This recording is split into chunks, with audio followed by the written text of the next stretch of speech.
unknown stretches of the eastern Sahara beginning in the late 1920s.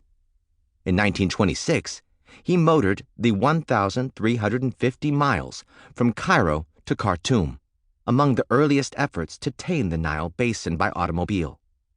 That trip at least had the advantage of a river to follow, and river towns along the way. 3 years later, Almashi ventured by car, far more daringly, across a long stretch of the Darb el Arbain, following the ancient caravan route from Salima in western Sudan to the southern Egyptian oasis at Karga. The rugged Gilf Kabir Plateau, its name translates as Great Barrier, was slower to yield its secrets. The plateau is both massive, a sandstone outcropping the size of Puerto Rico, rising nearly 1,000 feet above the desert floor, and massively remote. So far as is known, its existence was never mapped until early in the 20th century, when it was discovered by two of Egypt's most famous desert explorers, Ahmed Hassanein, who would later serve as chamberlain to King Farouk, and Prince Kamal el-Din Hussein, son of the Egyptian Sultan Hussein Kamel. Note: Hassanein was a multi-talented man. He competed for Egypt in the épée and foil events in the 1920 and 1924 Olympics. Endnote.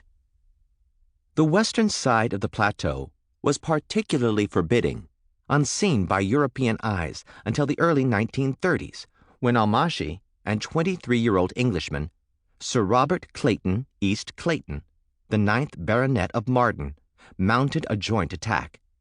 Almashi would lead a fleet of automobiles across the desert, while Clayton handled reconnaissance overhead in his lightweight, single-engine de Havilland Gypsy Moth airplane.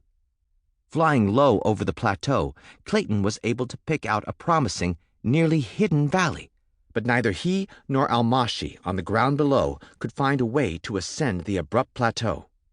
And with fuel running low for both ground and air explorations, the party gave up and retreated to Cairo. Robert Clayton would never complete the mission. He died of polio soon after returning to England.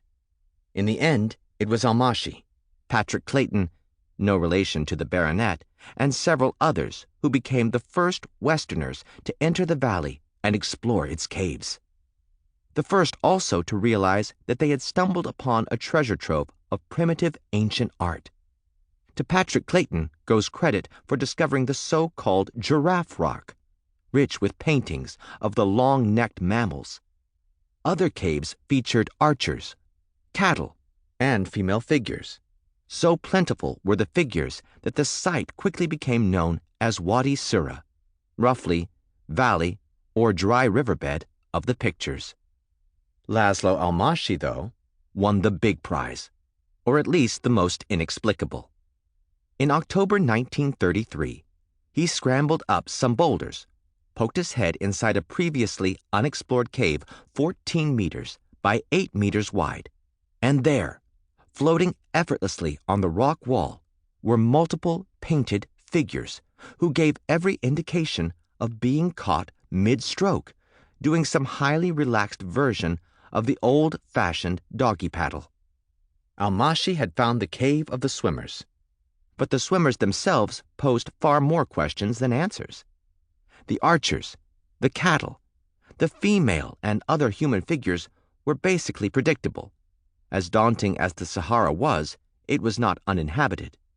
Nomads had been crossing the sand for millennia. Ancient caravan routes, like the one Almashi had traveled by car in 1929, were well established. Camels, by the thousands, herded and wild, could still be found among the dunes and vast empty spaces. But swimmers? Swimming implied more than ground moisture and sufficient rain to sustain grasses for grazing. Swimmers conjured up water in depth and quantity. The pictographs suggest that the bone-dry riverbeds that crisscrossed the Gilf Plateau, Wadi Sura and 9 others, had once fed lakes that had not only been swimmable, but actually swum. What did it all mean? Laszlo Almashi attempted to provide the answer in a little-read